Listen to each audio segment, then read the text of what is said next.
Yeah, it's I was telling the guys, 48 hours ago you're on this high, and that's the thing about March basketball. All of a sudden it comes to a stop, and that's what makes it tough. But at the end of the day, these guys had a heck of a year. Coming off last year, I think we're picked 7th in the preseason pool, and they ended up going further than any D2 team in our history. So a lot to be proud of, even though it stings a little bit right now. Number one for them with that start he had. I mean, it seemed like you guys had to. Yeah, we dug a big hole. He did the same thing the first game against Lake Erie. I think he made 4 or 5 threes in the first half.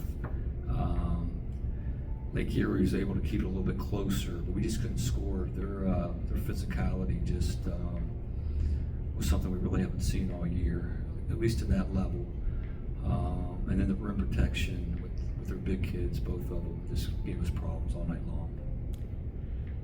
That point where you got it to 6, it seemed like that was your chance, and then they kind of put a stranglehold in the game. They did. You're right. We got it to 6 with plenty of time left. But when you have 4 seniors in that starting lineup and 2 of our 5th-year guys, they've been in those situations. They didn't panic. They made some plays and stretched it right back to 12 or 13. That's kind of what you expect out of an older veteran team. Speaking of seniors, maybe if you could a little bit about yours, guys like Kobe and Zach, Kobe and what and they've Zach done. have been unbelievable all year. They finished last year with a sour taste in their mouth. They weren't even sure if they wanted to play basketball anymore. But we had some nice conversations after the season and kind of refueled them a little bit. And they worked hard all spring and summer and got themselves ready and decided they were going to lead the team. And they did an unbelievable job for the next 8 months.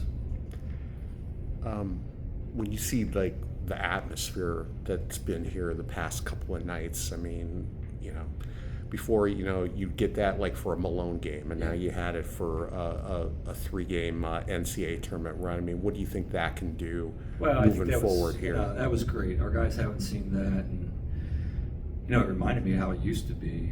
7, 8, 10 years ago when I first started, we'd get those crowds, especially for Malone games, and for whatever reason, it's kind of drifted away a little bit. But I think our guys, they deserve to play in front of that, especially this year. And certainly, I appreciate our students coming